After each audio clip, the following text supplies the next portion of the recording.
Hello, how are you? The question of the day is, do you want to be a peacock or a duck? And I posted this yesterday on my Facebook page as a comment, and I received so many messages about it asking for clarity, so here I am answering clarity, or giving clarity, or providing clarity. My name is Karen Barno, welcome.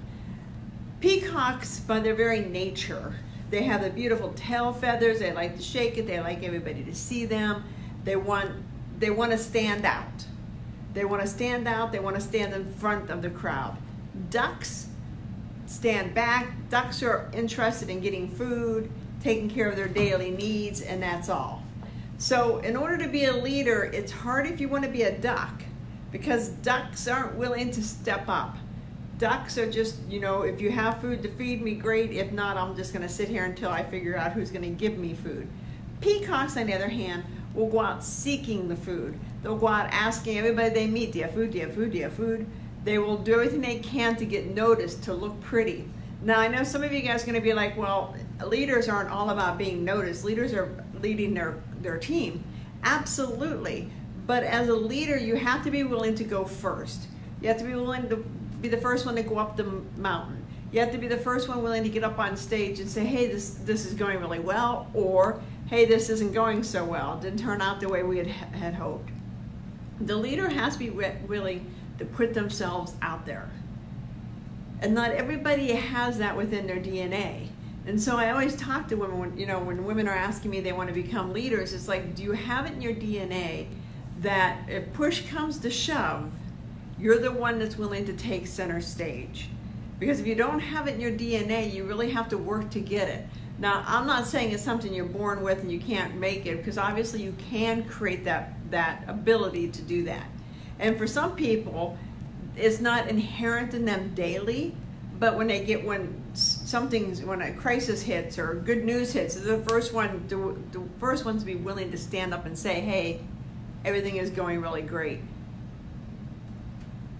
So the decision has to be made pretty early on in your leadership journey, because if you don't like getting in front of people and you're sure you're never going to like getting in front of people, then that's going to be problematic.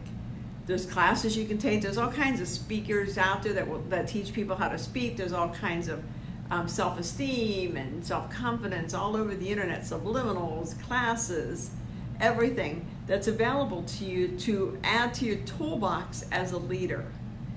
Because a leader has to be able to strike the balance between, here I am, everybody, ready to take the lead, and here I am, everybody, very much in the background, allowing the team to take the lead or allowing other people to take the lead. A leader doesn't always need to be the peacock, but it is hard for a leader to be a duck. Because again, ducks just forage for food. They just kind of waddle around and try to eat. That's hard for a leader to do as well, because a leader really needs to, again, stand out. And I first heard this expression years ago. I had been in the job I'm in now for probably 2 or 3 years, and we had moved into an office, and I had hired 2 people and neither one worked out. Now, when I say they didn't work out, it wasn't because of anything Arizona Alpha did or I did.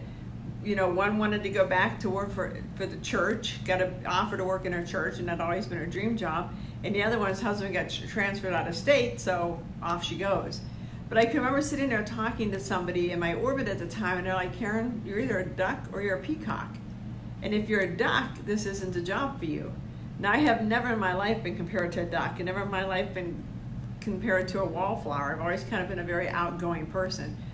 But it hit at a profound time. So it really struck me listening to it, and I took it to heart. And when I talk about shadows, it created a shadow of where I would always go back and forth. Do I take the lead? Do I not? Am I a duck? Am I a goose? Or a duck or a peacock?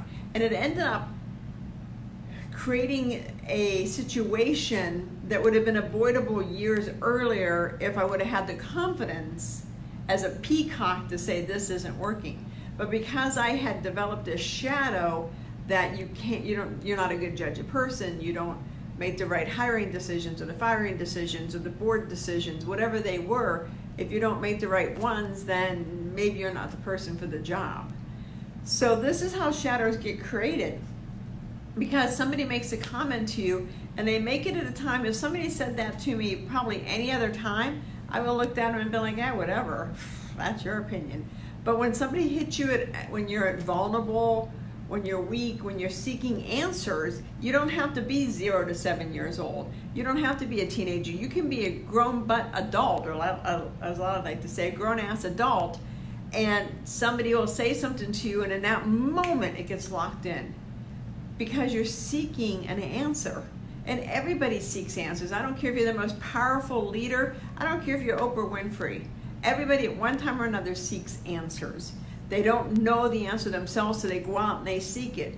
And if you're in that vulnerable spot when you're trying to find that answer, and you have somebody say something that creates instant doubt in your mind, who judges you, who tries to give you their input, how they feel. And by the way, the person that made that comment really wasn't, pick of the litter as a leader to this day. But I probably didn't need to say that, but that was a little catty. But that's how this stuff happens. And it's, now this to me is a minor shadow. There's major and minor. Majors are the big ones where you carry it around. Majors are the ones that result in the weight gain. Majors are the ones that result in unable to have a good relationship with anybody. The majors are the ones where you constantly are churning and burning in jobs because you can't have whatever somebody picked out. But a minor one's pretty easy to solve and say, okay, well, looking back, you're wrong, and that's okay. I need to be careful who I talk to when I'm vulnerable. And that's kind of how you heal it. But when you have a deeper one, you really kind of need more assistance. And that's why, I'm going to do a shameless plug here. I have, my 5-step, reclaiming your power, healing your childhood shadow imprints, and reclaiming your power. It's on my website, KarenBarnard.com, to help you look at your shadows and to help you get them healed. Because if you don't have what you want, if you don't have in your life what you want to attract, if you don't have the money, the relationships, the health, whatever, you have to look inside and figure out why it is. Another example, I hurt my knee a couple months ago falling in the office. I tripped over a box when I'm flying. But now to the point where it still hurts. So is it my knee that hurts if I cause damage to my knee? Or did I hit a shadow at that time? I felt that something happened and it got locked in my knee. It got stuck in my knee and I have to dig within.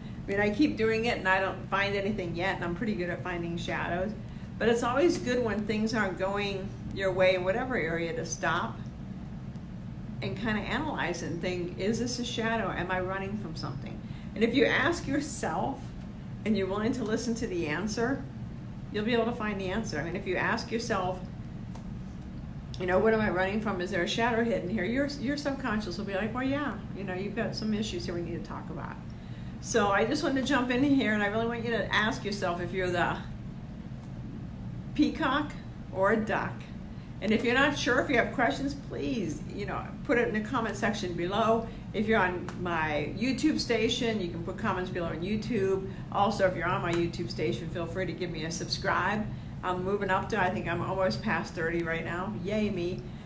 If you're in my Facebook group, Blue Rose Podcast, let me know.